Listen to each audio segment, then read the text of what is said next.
Ladies and gentlemen, boys and girls, welcome inside Garage Door Sports, your no-holds-barred weekly discussion on everything in the sporting world.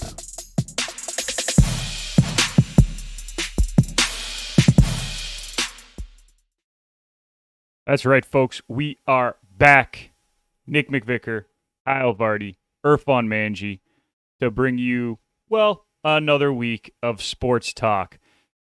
We got a lot to talk about, by the way, folks, so bear with us, but let's introduce the boys. Kyle, how you doing today, man? Doing good. I'm ready to talk some more sports. That's what I like to hear. Irfan, how you doing, buddy? Great. It's Saturday. The usual. Hold up safely in Ottawa somewhere. Yeah, refusing to leave the house is where we're at. I don't blame you. Stay safe. Mm. As I said, we got a lot to talk about. The NBA All-Star Game is this weekend. We got some Olympic conversations, both figure skating and hockey. But let's start with our kickoff segment sponsored by Canada Kicking Academy. Calling all kickers and punters in the Southern Ontario region. If you are looking for year-round professional development with elite competition, you need to train with the Canada Kicking Academy. The Ferraro brothers, Daniel and Gabe, are both University of Guelph alumni, and they want to take your special teams game to the next level. If you want more information, visit them at CanadaKickingAcademy.com or on Instagram at Canada Kicking Academy. And boys, we're starting with the NFL. Super Bowl weekend was last weekend. We had a very entertaining game between the Rams and the Bengals. Lots of storylines to talk about. Joe Burrow almost getting his knee destroyed. OBJ leaving the game due to injury. Aaron Donald having a phenomenal game. Matt Stafford getting his Super Bowl. Kyle, it had everything. It had everything you could possibly want from a Super Bowl, to be honest. I mean, you had a fantastic game. You had a fantastic halftime show. You really can't go wrong with watching that game. It was definitely one of those ones where that's exactly what you want. It was basically the complete opposite of that Rams-Patriots Super Bowl where that's everything you don't want. So it was one of those. The fact that all happened, it was a fantastic game. Literally came down to a last-minute drive, which is exactly what I was hoping for. It was perfect. You can't go wrong with it. So, Irfan, what were your thoughts on the game? Good. I mean, for being a neutral for the first time in a few years, that was nice. Just joking. Joking. No, it was a good game. I mean, a lot of, I think both teams had enough chances to actually pull it and win this game. I thought, not everyone was strong defensively or strong offensively. It was just great moments by both sides to get a win. So I was pretty impressed with the level of compete. It was really nice to see Joe Burrow play well. Like you mentioned at the top, the almost destroying his leg was a little tough to see. That scared me.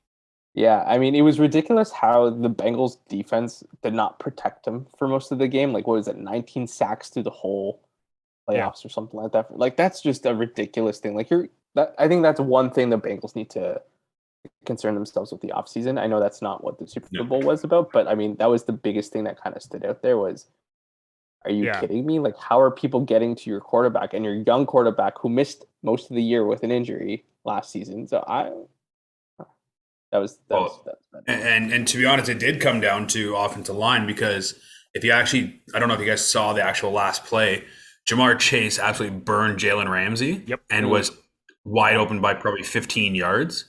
And if Joe Burrow had 2 more seconds to throw, Bengals win on a touchdown, basically. 100%. Because he was wide open. It wasn't even close. It was the record for number of sacks in a single postseason against a single quarterback. And not even close. And it broke the Titans record that they set 2 weeks earlier, wasn't it? Or 3 weeks earlier? No. The Titans sacked him 9 times. Oh, okay. No, I'm saying single postseason. Oh, okay. He was sacked 19 times. The record before this was 14. Yeah. So it's not like he beat up by 1. They gave up 5 more sacks than any other offensive line in a postseason ever. That's not good enough. And if you're the Bengals, your first 3 draft picks are all offensive linemen.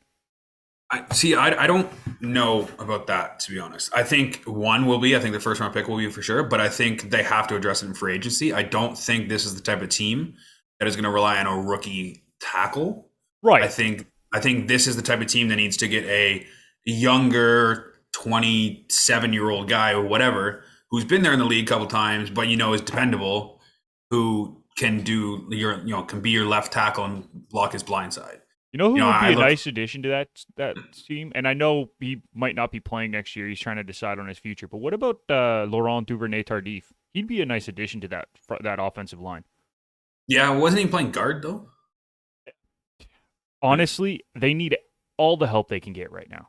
No, I'm saying the biggest needs for me on that line is the tackles. They have to replace both tackles. Fair enough. And I mean, I think Riley Reef was playing for them. I think a bit, and he didn't really do great. Everybody playing at that point, so, didn't they? To me, I look at, if you want a true upgrade, you look at Teron Armstead, best tackle out there right now. Yep. But we'll see. But at the same time, you can bring guys in now because they see the capacity of this Bengals team, and I think that's your biggest sell is look what Burrow can do. Imagine if you protect them better and we win that game. Yeah. 100%. And honestly, I don't see many other huge holes in that roster. They can improve on the defensive a little bit, maybe the defensive line, maybe a little bit in the secondary. Their offensive skill positions, they don't need a whole lot. Right, they're pretty set at the skill positions, which is the hardest positions to usually fill. So the holes are small, other than that offensive line. You shore up that offensive line, this Bengals team is scary. Yeah, I think the biggest outlier to me is that the corner spot. That's the biggest thing because they're losing, I think, 6 corners to free agency. Right. And how many come back? How many go somewhere else? There's questions. Obviously, I'm not saying there's no other questions other than the offense. No, but to be honest, other than corner, I think linebacker. They're set. I think Wilson showed he's truly a sideline linebacker. Yep. They do have is it Njobu, or I can't remember his name, the defensive tackle, who's a free agent. So you have to re-sign him, obviously, but I mean, he was a key piece of that defensive line, just stopping that run game, because the Rams had 0 run game in that Super Bowl. Right. Oh, absolutely. So it is one of those. I think if you shore up the corner spots a little bit, and I hear that Malcolm Butler apparently got released off the retired list, so he might be coming back. Does he potentially go to Cincinnati? It could be a good opportunity, maybe run back for a Super Bowl, and you potentially get a number 1 corner for probably not very much. So that's true. There's tons of possibilities. Obviously, we'll get into the free agency and stuff after the draft.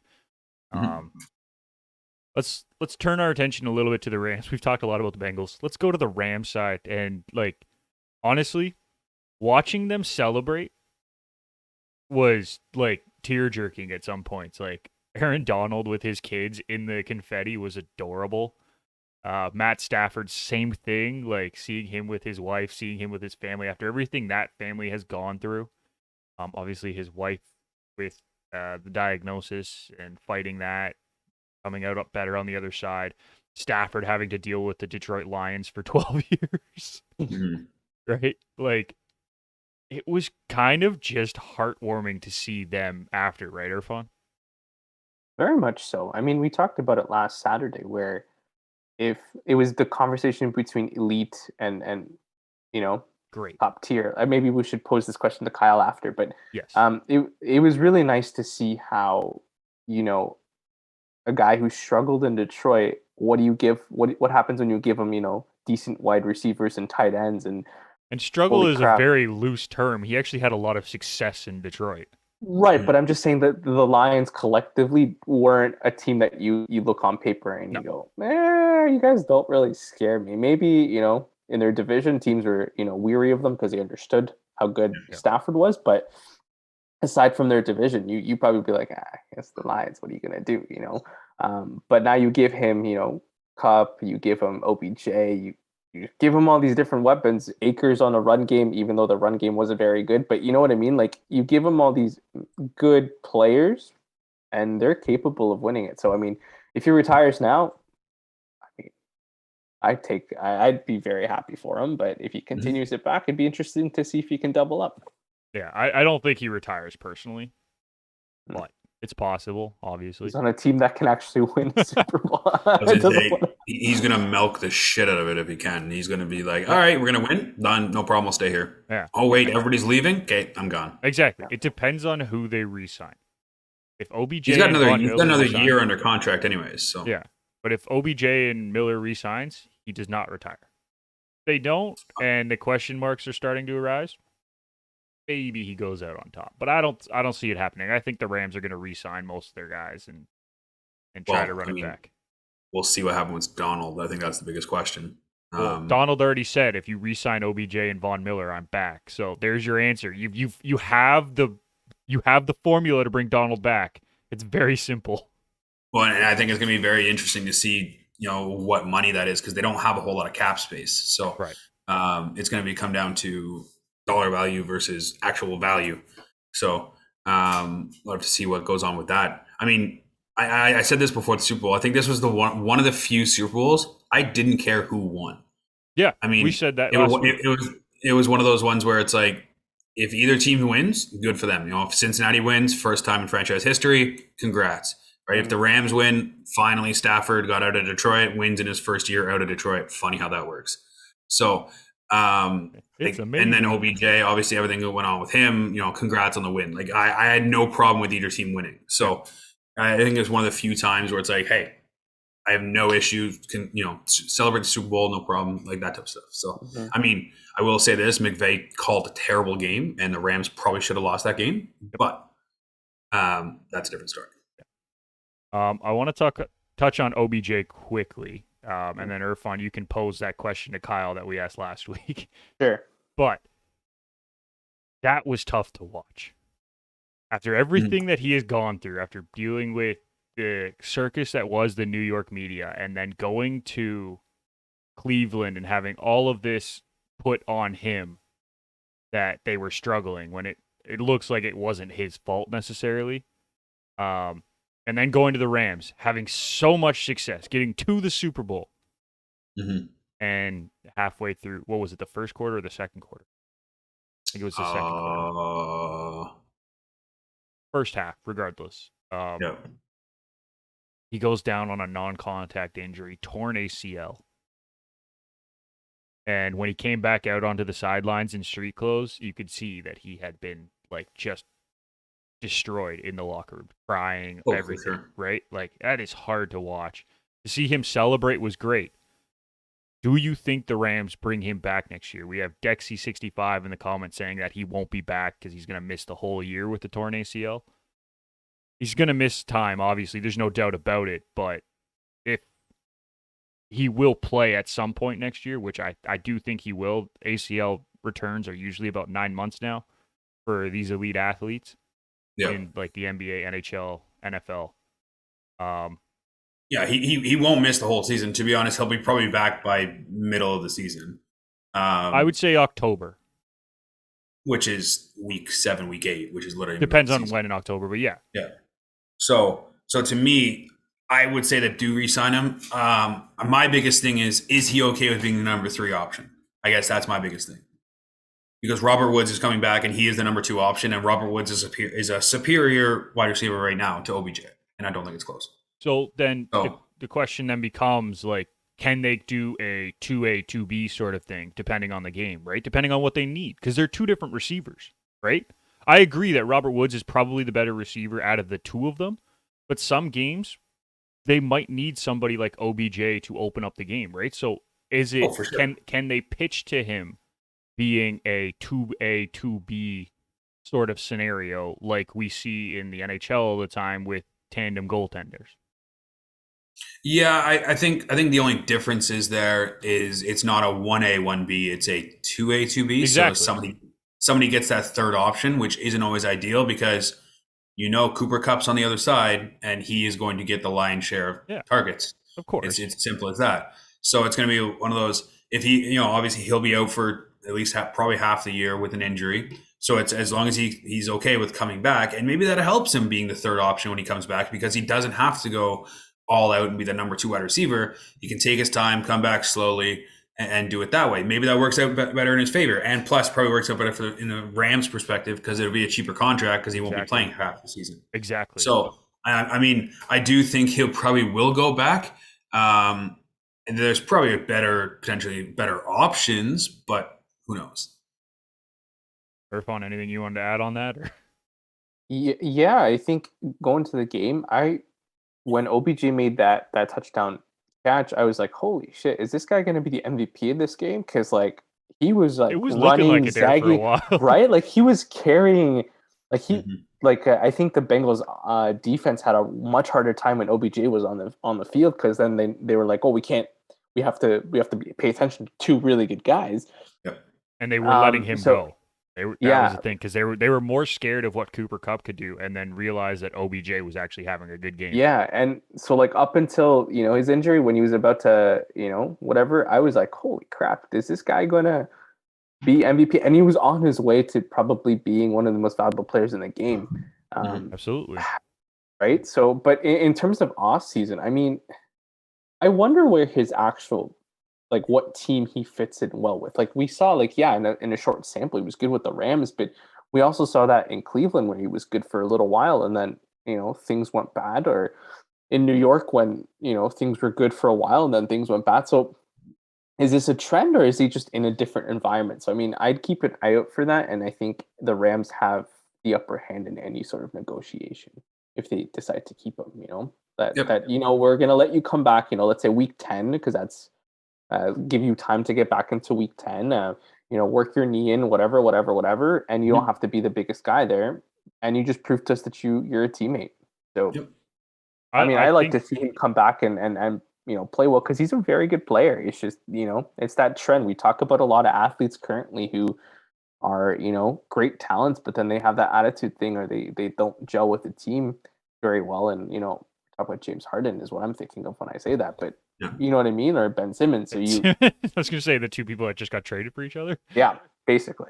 But so I'm wishing him the best. I want to see him come back because he was at high level when he was before the injury. Mm-hmm. It also amazes me. So he only played 8 games for the Rams, right? Mm-hmm. I think regular season games for the Rams. He had 5 touchdowns, which is great. Good production. He was averaging 38.1 yard per game. I think he had a couple 0-yard games basically. Yep. In Cleveland, he only had 7 touchdowns in 29 regular season games. Mm-hmm. That just shows you that there's something wrong in Cleveland, right? I know I'm getting off topic. Just there's something wrong with either the scheme or something didn't work for OBJ. Well, I think there's two. I think there's 2 things. One, Cleveland is 90% run, so there's that. Fair. Two, Matt Stafford's a much better quarterback than Baker Mayfield is. Yeah, there's that as well, and I think it's one of those. The other third thing is OBJ was not the number 1 option on the LA Rams. Right. Yeah. So he gets open a lot more, faces the second corner a lot more. True. Compared to Cleveland, where it was him and Jarvis Landry, and who are you going to cover out of him and Jarvis Landry? You're going to cover OBJ. So you're going to get a lot of double teams. He's going to get a lot of over. To be honest, I really don't think it does. If I'm looking, I'm letting Jarvis Landry torch me if that's the case. I'm not letting OBJ torch me. Okay. It's going to be one of those. He's going to face a lot of double teams. Going to face a lot of cover or over top coverages and all that kind of stuff. If you're going to let OBJ win, it's on 15-yard routes, not 35-yard routes. All right, Irfan, quickly throw the question to Kyle. So last week we talked about whether or not Matthew Stafford is considered an elite quarterback. Nick says yes. I say maybe top tier, not elite. What are your thoughts? And when we say elite, what level are we putting them? Are we putting on par with Mahomes and Josh Allen? Well, not them, but I think he was saying more so, let's say the Drew Brees era, right? The guys in that era that he was dominated. Yeah. If that was the case, then he's the level just below that. I would say, if you look at his stats, everything he did with the Rams this year, he was doing with Detroit anyways. There was no difference in stats. But in saying that, I think Breeze, Manning, Brady, Rodgers, all that kind of stuff were on a different level compared to him. And maybe it was just purely success. I don't know the numbers off the top of my head, but to me, it was those 4 or 5, and then it was, to me, then it was like Stafford, Roethlisberger, like those type of quarterbacks, where they're putting up stats and they might have great years, but they're not on the same level as the other guys. Is my personal opinion. Okay, and the reason that I said that I do think he could be an elite quarterback when all is said and done is because in 4 less seasons, but let's say 1 full season as a starter, Matt Stafford has only 6,000 yards less than Aaron Rodgers in their careers. Mm-hmm. So if we're talking just pure stats and that kind of stuff, he's 12th all time in passing. Oh, no, I'm saying could he be there? Yes. But is he there? No. Okay, fair enough. No. That's fair. I think adding the Super Bowl puts him a step ahead of other people. I would say that. Like, we're saying he's better than Eli, right? As a quarterback, yeah. Yeah. I mean, obviously Eli has 2 Super Bowls, so there's that on his resume. But I'm saying as a quarterback, as an elite skilled quarterback, Matt Stafford is ahead of Eli Manning, right? I would say so. Yeah, I agree with that. That was my point. Because people put Eli's top 10 all time in passing yards. A lot of people don't realize that. Yeah. But I mean, if we're talking about the era, we're talking about, to me, there's 4 names that stand out. And even then, I would, like, if we're talking regular season, Rodgers would be in there. If we're talking playoffs, Rodgers would not be in my top 3. Right. So to me, it's Brady, Manning, Breeze as my top 3. And then Rodgers, I think, would be my 4th. And then, and then I would say, if we're talking top 5, I would say Stafford has a shot to be at number 5. That's all I needed as proof. Thank you. Quickly, thoughts on the halftime show, because I thought it was incredible. It was fun to watch, and I know it was a little bit nostalgia for our era, who grew up kind of at the end of the Snoop and Dre and into the Eminem and stuff like that. Like that was us. Mm-hmm. But man, it was fun to watch, right, Irfan? So you guys are gonna hate me. I changed the channel to watch curling during the halftime show because I think the Japanese women were playing and they were having a hell of a tournament. So I was like, oh, I want to go watch them play. But I didn't watch it, so I will bar myself away from an opinion. I just heard it was very good and that it was better than Prince, and I don't know if I don't know about that. So... I'm not going to say it was better than Prince. It was comparable to Prince, for sure. We're recording this, right? No, of course. It's being recorded, yes. Yeah, can we post that clip later on saying he left the halftime show to go watch curling? It will be the promo. Don't worry. I wouldn't watch curling if I had a chance to watch grass grow instead. So, oh, hey, now, okay, a little bit too far there. No, it's really not. It's quite an honest statement. I hate watching curling. It's boring as hell. I mean, if I want to go watch a rock go to throw down ice, I'll go do it in my driveway. So, today. Yeah. So, I mean, hey, to each their own. I'm not going to say anything, but Jesus. You did already. I went on my rant. No, to be honest, it was a great halftime show. I kind of wish like Eminem did a couple, like one more song. Like the fact they only did one song each, to me, kind of was like, eh. But they needed to each do like 2 or 3, and then it would have been incredible. But it would have been like 100%. I mean, Mary J. Blige did her one song. 50 did his one song. They're good. I don't need anything else from them. But they could have still done. That's what I'm saying. Like, yes, those guys could have done one and been fine. But had they all done 2 or 3, it would have been incredible. Still, like 100%. No, I think to be honest, if they had 5-10 more minutes, I think that would have gone down probably as one of the best Super Bowl shows ever. I think it's still going to be probably top 3. Yeah, I would say. I mean, I think Prince kind of set the precedent of that, and I don't think it's really going to be touched unless there's I mean, I did see this thing that if you have Shania Twain go and do the halftime show and the first song is Let's Go Girls, every single person watching football and in the stadium will go nuts. And that could be close to where Prince is. We'll see. But I mean, that's a different story. But the other thing is, but no, like, it was the only thing I want to add about the Prince one is, like, everything happened perfectly. 100%. It was raining. He sang Purple Rain in Minnesota. Like, you can't beat that. No, all the boxes were checked. You're good. So, yeah. Anyways, I'll let you finish. But no. In saying that, it was a great halftime show. I mean, I can't complain about it. I enjoyed it thoroughly. I mean, I was singing along to all the songs because that was basically like my childhood songs. So, True.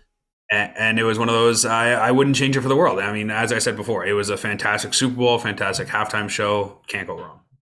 Dexy agrees with you, by the way. They say best halftime show in at least a decade. Oh, for sure. And they said, well said to what you said about it as well. So, well done, Kyle. Appreciate it. That'll do it for our kickoff segment, guys. If you were looking for year-round professional development with elite competition, you need to train with the Canada Kicking Academy. Visit them at CanadaKickingAcademy.com or on Instagram at Canada Kicking Academy. We're going to take a quick break. When we come back, women's hockey, Canada, gold medalists, all that and more after this. Hey everyone, this is Irfan Manji from Touchline Thoughts, powered by the Garage Door Sports Network. We are an all-soccer podcast hosted by yours truly and Paige Culver. We provide news, analysis, and opinions each episode as well. You can listen to us on your favorite podcatcher and follow us on Twitter or Instagram. Cheers.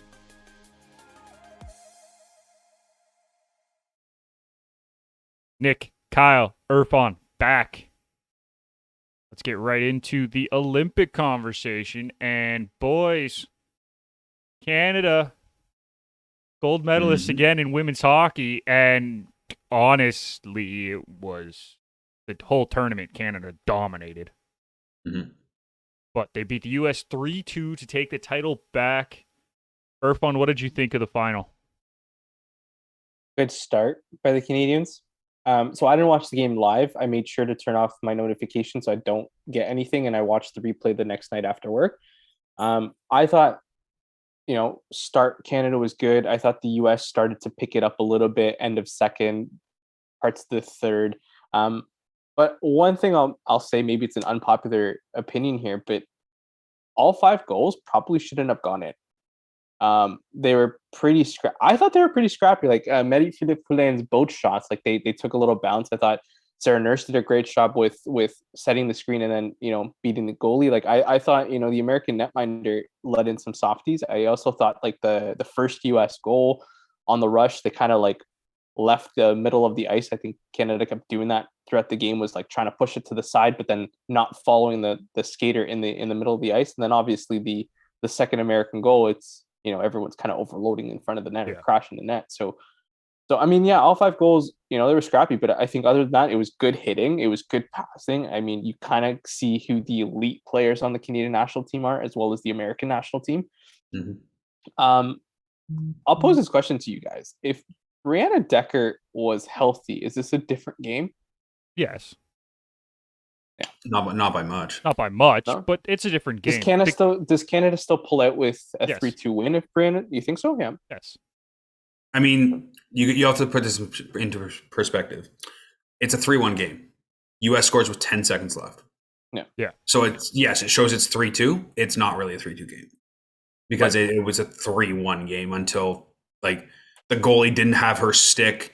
Kessel smacks the puck when it's already in the goalie and it goes in the net. Like it's a goal. Don't get me wrong, but is Decker the difference maker there? I don't think so. I don't know, because I think Canada also had a chance to probably put 2 more in the net and they didn't.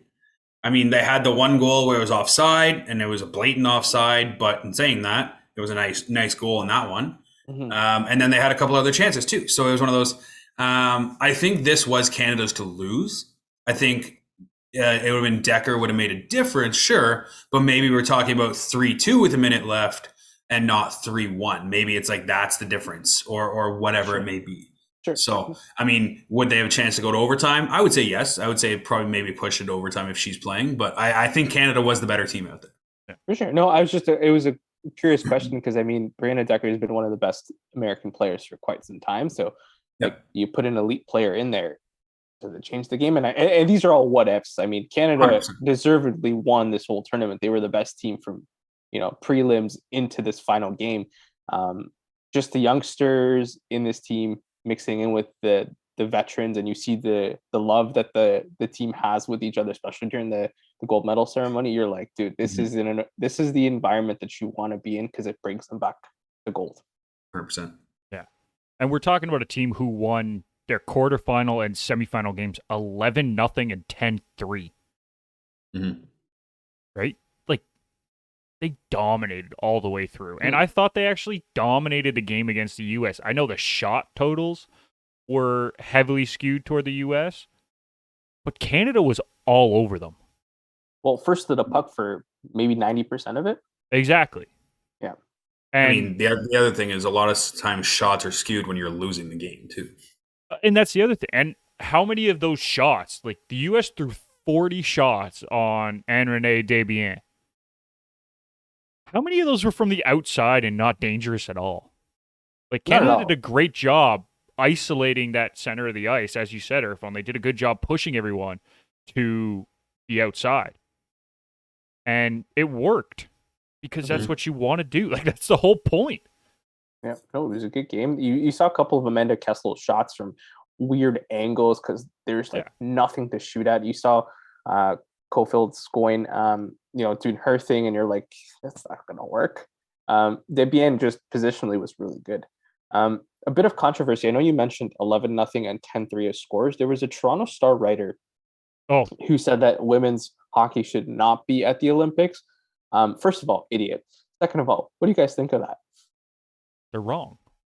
Oh, absolutely. I mean, you look at the jump the Japanese team made this year. Chinese team.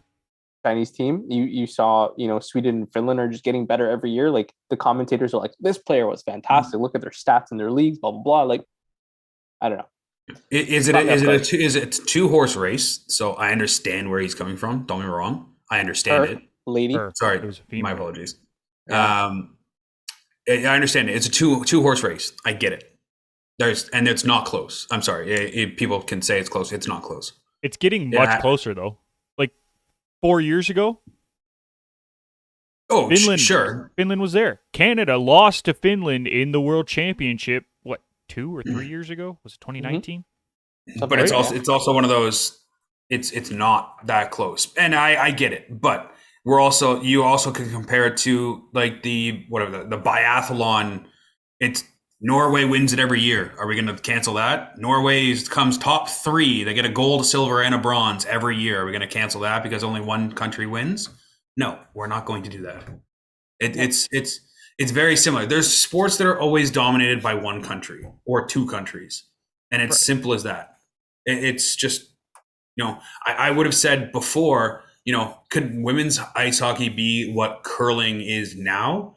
Where curling was dominated by a couple of countries previously, and now all of a sudden there's other countries that are now competing with it and beating those post-champion countries. I think there's a chance, but it's got a long way to go. Yeah. And I think in the next couple Olympics, it's still going to be Canada-US most likely for the gold. But I think there'll be a lot more teams either in the quarters or playing for the bronze or whatever it may be. And maybe it's not a 10-0 game. Maybe it's a 5-3 game. And all of a sudden we're talking about, hey, yeah, it was a good game. It was a close game. I mean, it's little steps like that have to be taken to prolong the game. But here's the other thing. Can I just quickly throw something in there? Yeah, go for it. We're talking about how big the gap is, Kyle, right? Between Canada, U.S., and then everyone else. The U.S. won both their quarterfinal and semifinal matchups against Czech Republic and Finland 4-1. They weren't winning 12-0. They weren't winning 10-0. They weren't putting up double-digit points. Right? Well, the U.S. struggled through the majority of the tournament. They didn't really blow anybody out. Right. But that's my point, is that like Canada was so dominant in this tournament from start to finish. And yes, you can take that into account. But this Finnish squad, who Canada blew out 11-0 or something, or 11-1 in the first game, was very good. They won bronze. There's a reason for that. They are a good team, and they are built to compete. And I'm not denying that, but are you honestly going to say that they're even close to the same on par as U.S. and Canada? no, not on par, but they're pushing. But not the enough US. to cancel the whole tournament. So I'm not saying cancel. Yeah. I never said cancel the tournament. No, but it's one of those, I'm just saying, going back to the start of the topic. Yeah. No, I think the biggest thing is when they're saying cancel a tournament, you could probably have a 4 or 5 team tournament and get the same outcome. Right. I think is what he's saying. Or she's saying. Sorry, my apologies. Yeah. I think is what they're saying is you could have 4, 5, 6 teams maybe, and you're going to get the same outcome with the same teams in the quarterfinals, same teams in the semifinals. And I think that's what they're saying is it doesn't need to be an Olympic sport because realistically, there's not a full world of teams that are actually going to be competing at the games.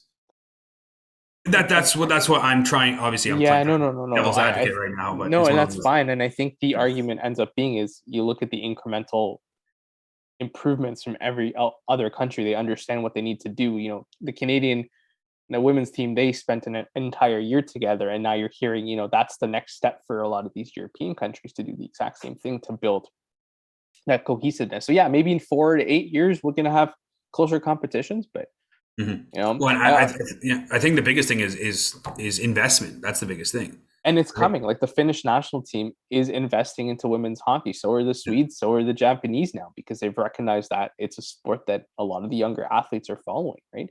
I mean, I'll give you an example. Like the U.S. men's national team and the Mexican national team dominated the Gold Cup era for how long? Like the whole CONCACAF, and now you see Canada. Now you see Panama. Now you see El Salvador. Now you see Honduras. Jamaica's playing well with Mikel Antonio out there, but that it took 15 years for that to happen. So I can see this happening in women's soccer. It doesn't necessarily say, like, I'm just really irritated with the writer, but it doesn't necessarily say just scrap the sport. It's like, but people sit and watch it. People want to see Canada and the US play in a finals. Like that's some juicy stuff, right? Well, it goes back to women's sports as a whole, right? It's like in order for them to grow, they have to be invested, and that's the biggest thing. And it's starting. Exactly. I was gonna say, how do you invest if it's not being shown? Like, how do you rationalize putting money into it if these athletes aren't getting any airtime? They're not being seen by anybody. Like, you have to have a international stage for it to happen. Well, and that's the catch-22 is the biggest thing is, right? If they're not getting the airtime and they're not getting, national broadcasting, who's going to invest? And I think it's going to come down to people investing has got to be either country investing in it themselves, or it's got to be somebody who has a love for the sport and wants to see it grow and has money and is willing to invest in something like that, because you're not going to get people who think of return that are going to invest in this. It's just not enough return at the moment. That's the biggest thing. Right. I mean, but if there's any proof of the numbers watching the gold medal game, NBC came up with that number of 3 point something. It's higher than any NHL game this entire year. So there is numbers, there is viewership. I think you're right. It's just somebody has to be like, let's invest. It can't just be like small pockets of people. It has to be at a bigger scale. And it's got to be on the league level too. It can't just be the national level. It's got to be the league level too.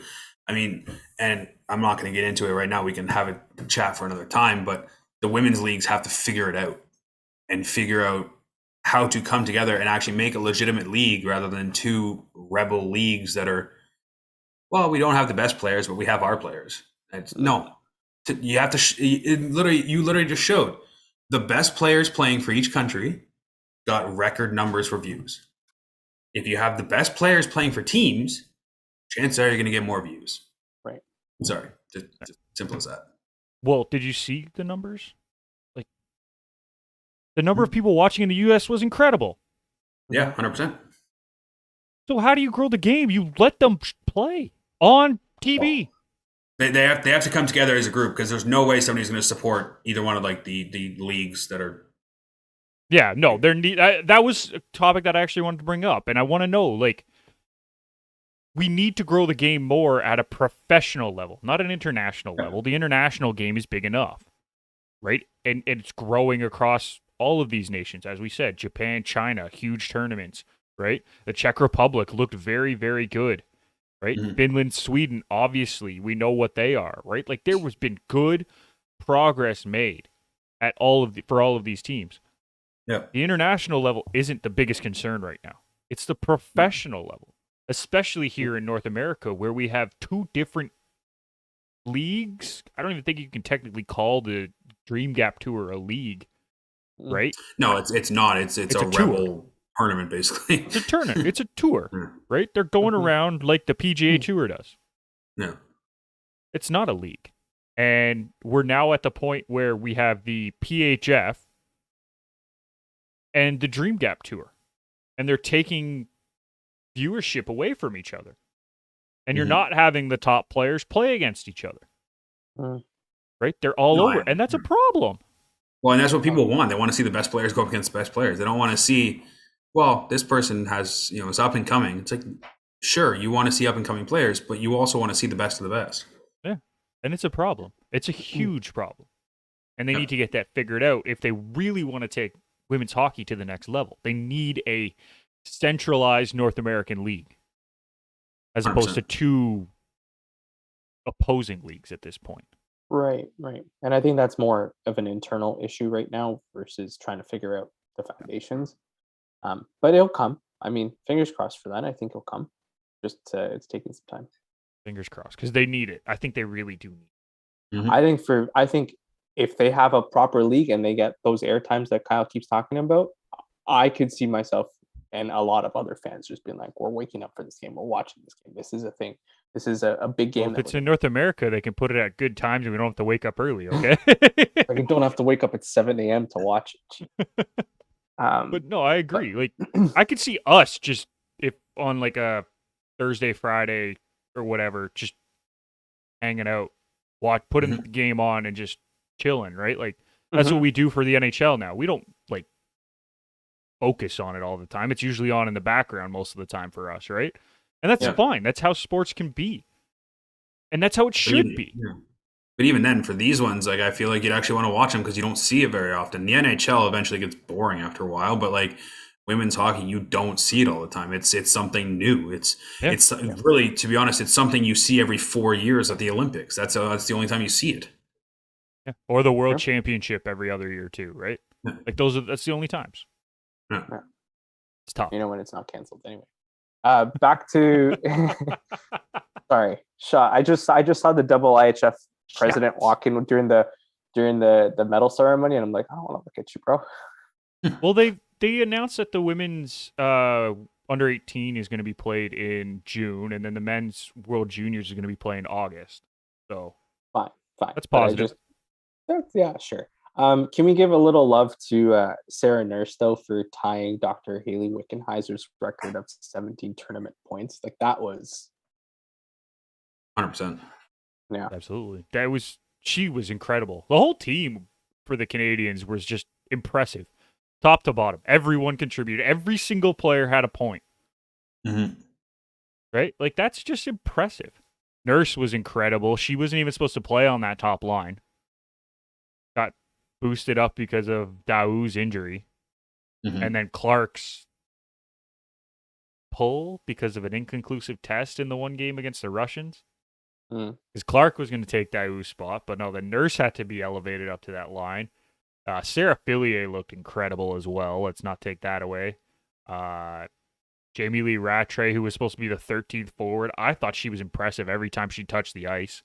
Blair Turnbull. Sorry. Shout out to Emma Malte as well. She got her first Olympic goal.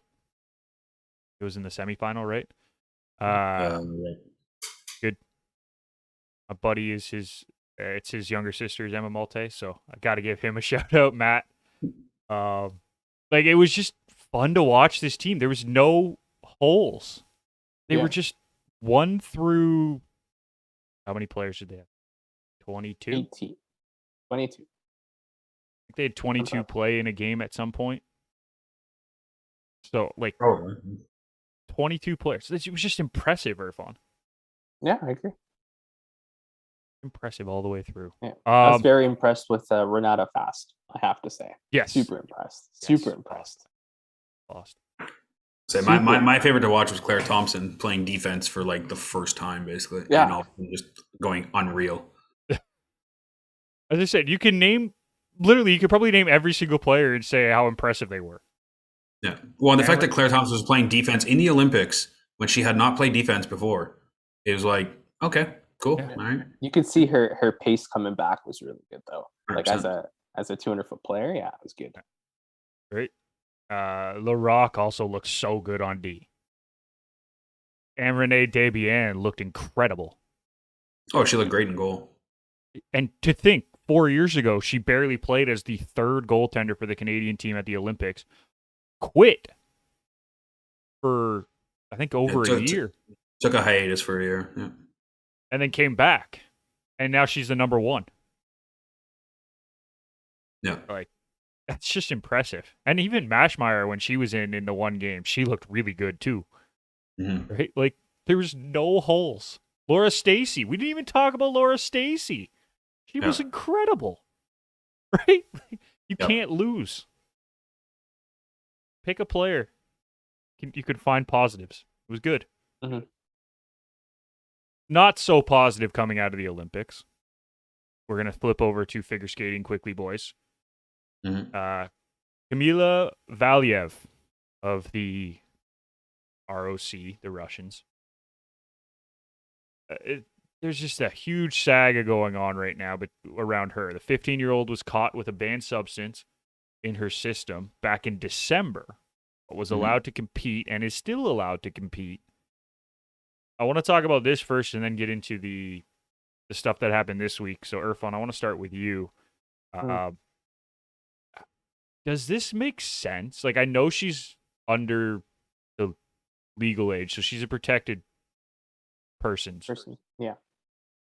The weirdest statement, by the way. Whatever. Yeah. How is she? I'm still struggling to figure out how she's allowed to compete if she has a banned substance in her system. Yes, I understand that she might not have had full control or whatever you want to say about putting it in her system, but I just don't get how it's still allowed then. Yeah. I mean, my thought goes right out to the Olympic runner who smoked weed or something just before and then couldn't compete and Sha'Carri Richardson. Thank you. Sorry, I blanked on the name, but like I went back to that thinking this week because I kept seeing things pop up and I was like, wait, that's right. That was something that athlete wasn't allowed to compete anymore. They were banned over friggin' weed. Sorry, like weed to me is whatever. It's legal in Canada. It means nothing. But yeah, we're not going to say anything, but it's not a performance enhancing drug. Let's put it that way. Let's just say it slows you down and she's a freaking runner. Like, I don't get it. But let's get back to the point. Sorry. No, I was going to say the only reason that it's considered a performance enhancing drug is because it calms nerves. Fair.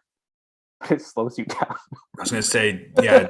I'm calms nerves, it calms nerves, but you feel like you're running in jello when you're supposed to be sprinting. So, I mean, it's 50-50. Right.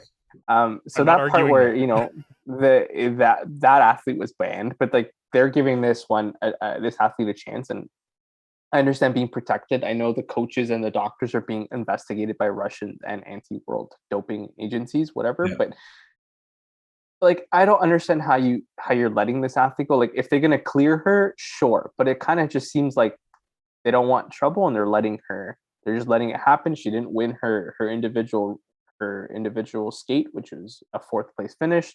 Struggle there.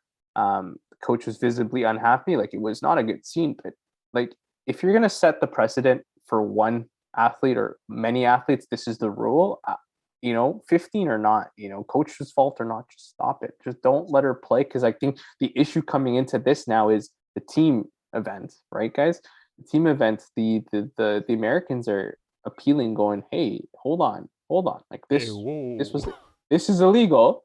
Mm-hmm. We should technically have gold. I mean, that would give Canada a medal as well. But if you're going to set the precedent at the Summer Olympics and as well as ban most of, the Russian nationals that were competing, that's why they're ROC now. you got to make a step. Like, you got to be like, sorry, I know you're 15. It's your coach's fault or not. Sorry. Come back in 4 years. Yeah.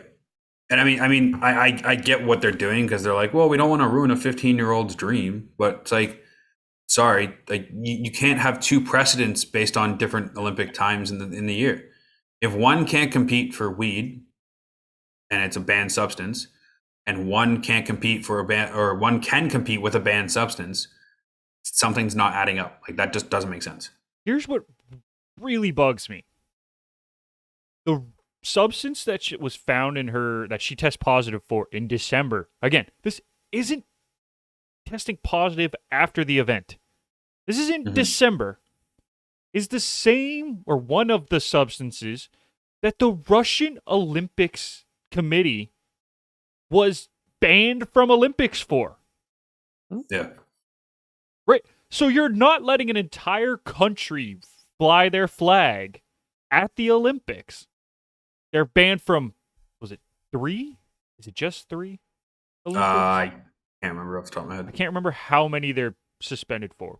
But the Russians can't compete as Russians because of this substance. Yeah. And yet she can still skate. Like, I don't get it. I do not understand this, Irfan, at all. Blows my mind. Something's going on. I mean, we might not have all the information as to why they haven't pulled the trigger on the athlete, or they're trying to give due process, but it can't be due process for one person and not for another. That's kind of where I'm getting at. And the funny thing is, like, the Russian athletic overseers, I guess, whatever, the RUSADA, Yeah. suspended Valieva when it found out Yes. for a day.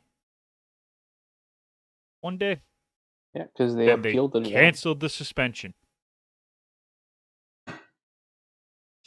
I just don't get it. I don't understand the logic behind it. And then we see what happened, I guess it was yesterday or 2 days ago, where she skated, finished 4th after not a great showing. And the whole issue with her, the way her coaches reacted and everything, brought this from Thomas Bach from the IOC. His statement was, I must say, I was very, very disturbed yesterday when I watched the competition on TV. He's talking about how the coaches reacted to her, I guess their long program it was, because she did really well in the short program. Like, that's a big statement from Bach. And now, like, I feel really, really bad for Valieva because she's got all of these spotlights on her, right? She's 15 years old. And yes, I don't know if she took the substance knowingly. And I'm not going to... Anytime an athlete is caught with a banned substance, I will give them the benefit of the doubt until proven guilty. Right? Like, sometimes it's just in a medication that they were prescribed or whatever. So I'm going to give her the benefit of the doubt that she didn't know for now until we know more. This is a very tough look for the Russian figure skating as a whole. 100%. And Kyle, I don't know what you want to, if you want to add anything to that, but like it is really tough watching all of this and then seeing her coaches just rip her a new one after her skate. 100%. And I think, if she took it knowingly, which we obviously will never find out because she's a protected person,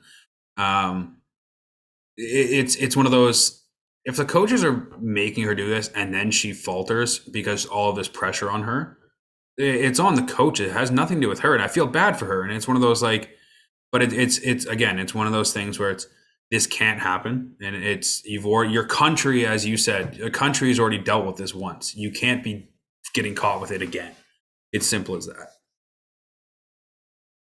that. And like the crazy thing is that a 17-year-old from Russia, her teammate, I want to get the name right, Alexandra Trusova, 17, is now talking about retirement because of how they reacted after Valieva's skate, Irfan. Like that's craziness, right? It's that, but also like look how young they are. The fact that you're scaring them off at 15 or 17, and something though, because of the way the Olympics I've seen so far work is like you're able to go to a different country or and compete under their flag. I mean, Humphreys did it for the United States, like Canada to US.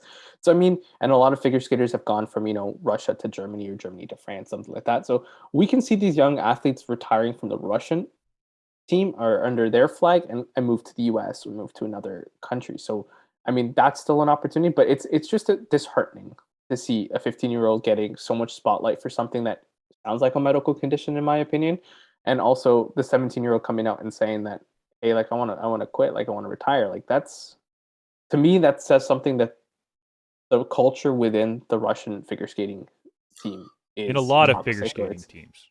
Yeah. right. It's toxic. There's a bad environment. I mean, I know it's a different sport, but you look at the U.S. gymnastics team. What happens when things bottle up, when things come out, when problems come out? Like this could be another big Yep. investigation that's going to come out and say this is what's been happening, and we're going to be like, holy shit! All right, Yep. I mean, I hope it's not at the same scale as the gymnastics USA team, but I can definitely see a lot of stuff coming out. Agreed. We're going to take another quick break here, folks. When we come back, NBA All-Star, and we'll wrap this bad boy up here on Garage Door Sports. Hey guys, it's producer Jake here from Betting House, the Garage Door Sports Network's ultimate degenerate gambling podcast. Catch our episodes weekly on Apple, Spotify, and Google as we bring you banter, laughter, and of course picks for all sorts of games throughout the week. Give us a follow on our socials at BettingHousePod, where you can catch all our bets each week, as well as some bonus content. Remember to always gamble responsibly. Let's get rich. All right, boys. Let's wrap this up with a nice little bow. NBA All-Star Weekend is going on right now, and yesterday we had the Celebrity Challenge and the Rising Stars Challenge. I know neither of you are really, really interested in this, and I totally get it. But did you see Myles Garrett in the Celebrity Game? I saw the highlights of it. He went off, basically. He went off. I was doing it for work, so I was watching the game all the way through. But man, was he fun to watch. Like, he looked like a quarterback from under his own basket, just launching deep Hail Mary passes. And then when he got into the other end, he was dunking on everybody. And also, huge shout out to Tamberi, the Olympic high jumper from Italy, who was very fun to watch in that game. He was everywhere. He dunked twice, I think. And it was just so much fun to watch, Irfan. Yeah, so I'll be honest, I didn't watch any of that, but I'll probably catch the All-Star game. Fair enough. This Rising Stars Challenge also happened last night. 2 Toronto Raptors were in the Rising Stars. Scotty Barnes sort of struggled in the little skills challenge that they had. Couldn't hit a shot from 5 feet. That was bad. It was pretty bad, yeah. But 9 points in his semifinal game. His team lost, but 9 out of 50 points for his, or 49 points for his team. He actually looked impressive in the game. But Precious Achua looked really, really good. Led his team with 12 points in the finals. I think he added another 10 in the semi. Like, he was dominant. And the Raptors are looking pretty good with their young stars right now. I mean, they're on the right track. That's the biggest thing, right? So they're looking good. I mean, last night was absolutely embarrassing, and then all of a sudden he steps back another 6 feet and actually finally hits the shot. I'm talking about Scotty Barnes, obviously, but that was just atrocious. But no, I mean, the core is there. They look like they're good. They're up and coming. They're still top. I think they're 7th right now in the conference. They're 7th right now, so that's perfect, right? You can't go wrong with that. Technically, they're still in the play-in, but I mean, it is what it is. So with saying that, I mean, they're on the right track, and I love the core. That's the biggest thing. Scotty looks great, and looking back at that draft, I don't know if Scotty was the right pick, but now 100% he was the right pick. I wouldn't change that for the world. So, difficult showing at the Rising Stars Challenge, but wasn't the prettiest. Exactly. Also, the worst case scenario, him and his partner, who was it? Was it Suggs? Oh, no, it was Maxi. You're right. Sorry. They went last. Yeah. Like, if they didn't go last, it's probably a non-story, and it doesn't even matter. But the fact that they had to go last after all the other teams went, and then they did that. Yeah. I think they only hit 2 shots. Well, you already know for a fact that in practice, that's exactly what Scotty's working on. He's working on the floaters from 5 feet out. So. Very true. Yeah, like, I'm interested to see how this All-Star game goes. Kyle, you were saying Team LeBron's stacked. Sorry, my dog just grabbed a mouse from outside. My mom's freaking out. Rightfully so. Yeah, Team LeBron is absolutely stacked for this All-Star game right now. So it's I don't think it's going to be very close, to be honest. Fair enough. All right. Well, boys, let's wrap this one up. Do either of you have a tire fire this week? I do. All right, we're going tire fires. Irfan, start it off. Harry Maguire. Harry Maguire!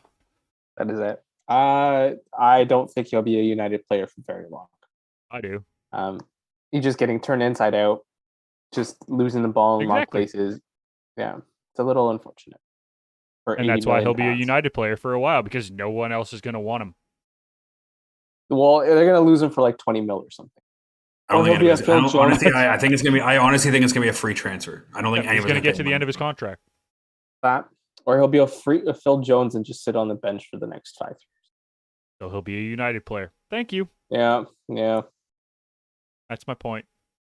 You're not wrong. It's just now there's an issue, but who's captain? There's rifts in the room. The mess. The mess. I told you Ragnick was not the answer. Well, I don't know if it's the manager per se, but I think it's just the different personalities on this roster that want control but will not get control. I think Ragnick's done a good job with standing down and be like, "Nah, man, I'm not giving you what you want." That's the issue. I think some of these players don't have the same leniency they had under Solskjaer, and I think that's what's catching up to them. Is he the right manager? Probably not. But at the end of the day, is there a right manager for the prima donnas on that team? I don't know. No. I think go get like a random coach and clean this team out and start fresh. Can you rebuild in soccer? I think so. Well, when you have the money that United does, you could probably rebuild pretty quickly. Yeah.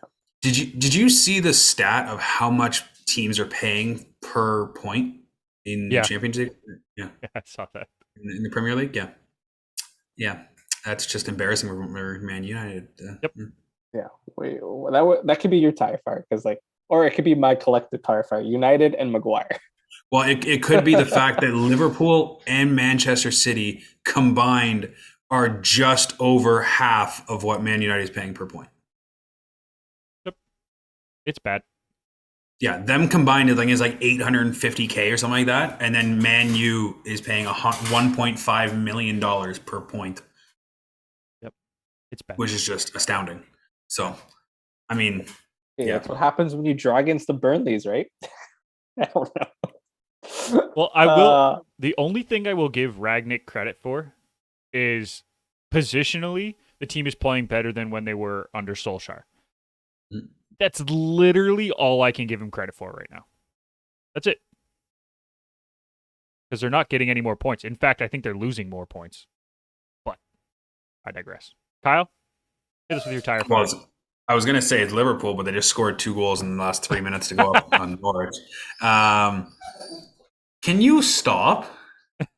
It's Cooper. I mean, I would have to say, and it's kind of a a cop out, but to be honest, my tire fire is the whole Russian situation with the doping. It has to be, like, to be honest, it's got to be.